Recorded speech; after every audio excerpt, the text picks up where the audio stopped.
I tried a bit of an experiment, a new method to clean up the shoulders of this pin board. Ultimately, I don't really think it was any better than previous attempts at this, and it took a lot longer to do this. I think I'll just stick with my old method.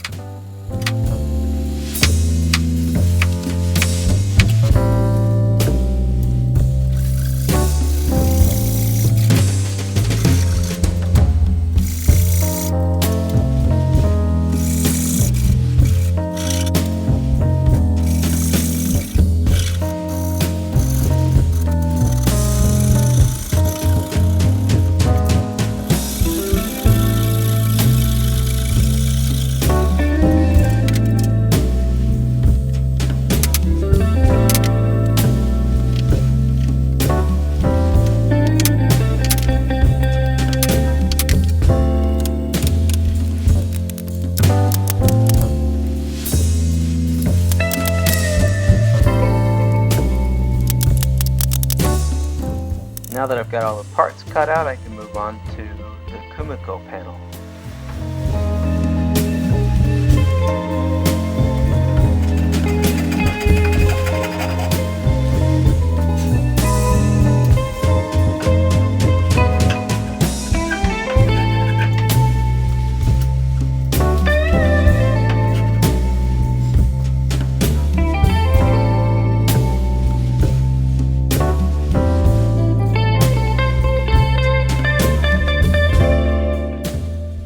And unfortunately my camera ran out of battery, I didn't know, and it was not recording the installation of the smaller pieces of the Kumiko.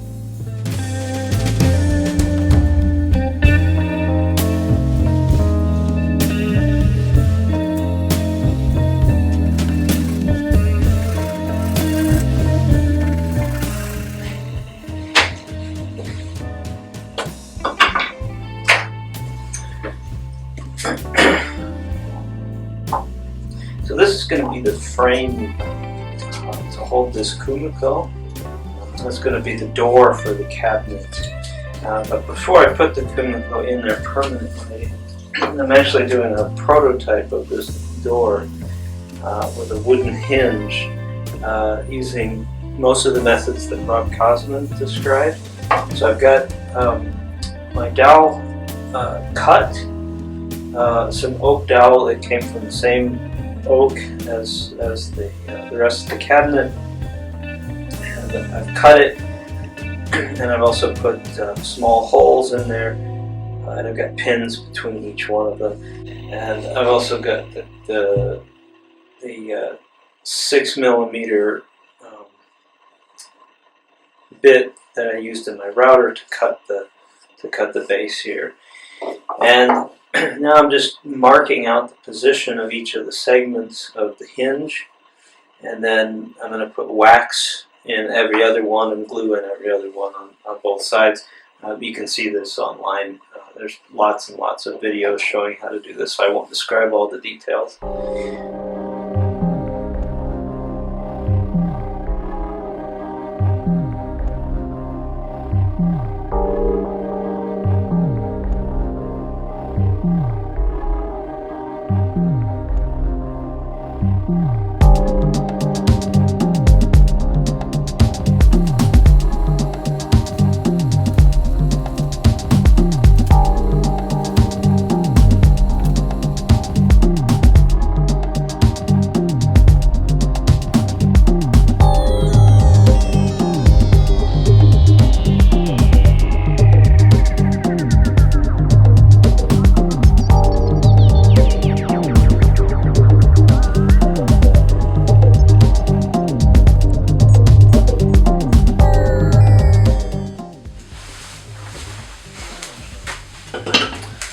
And there's the final result.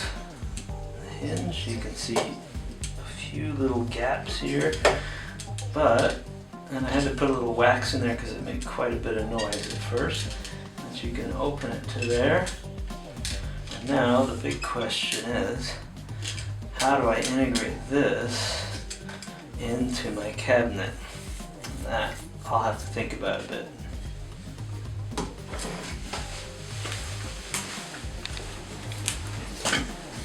So I gave it a lot of thought, and in order to integrate this door into the cabinet, this is the side of the cabinet, and the door will sit like this. I need the door to recess about 12 millimeters down, the thickness of the door. I need that to recess into the cabinet, which means, and I've got a 12 millimeter dowel that creates the hinge. So in order to get that recess, I have to have this recessed here on the side of the cabinet. But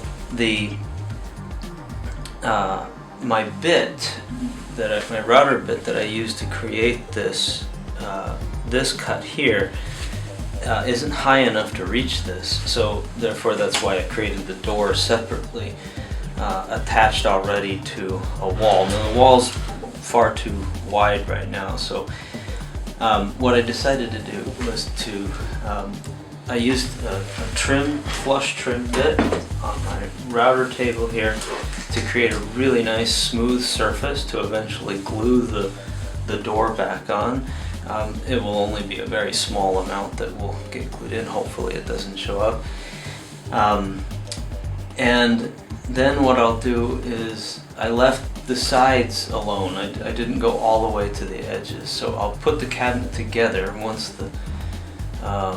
all the pieces are in, I'll have references then to start cutting, and then I'll gradually sneak up on the width of the door and very carefully fit the door back in there and glue it in. So that's what I decided to do. To simplify the glue up and reduce the stress, I glued this cabinet up in 4 different stages. First the corners, and then the shelves, and then the outer piece was last. And now with the cabinet glued up, I can glue the door into that slot that I showed before.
I noticed that the wood hinge has a little bit of natural rebound, so when the door closes and you let go, it sort of bounces back just a little bit.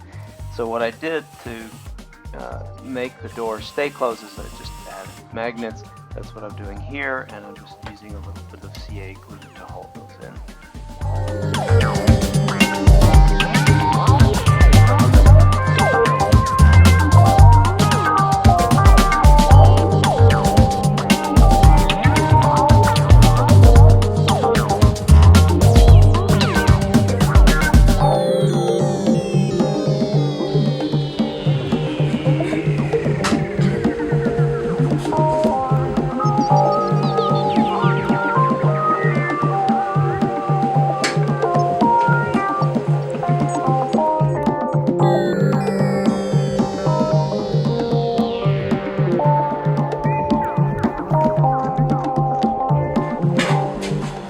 For this cabinet, I designed 2 small drawers to go in the top right quadrant of the carcass.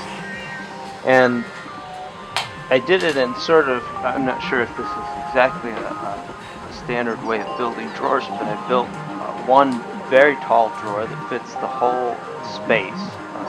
in that top right quadrant. And then I put 2 sets of grooves for bottoms, and then I'm just going to cut the drawer in half, and I'll have 2 drawers, and that will also ensure that I have a nice grain match between on the outside and on the sides of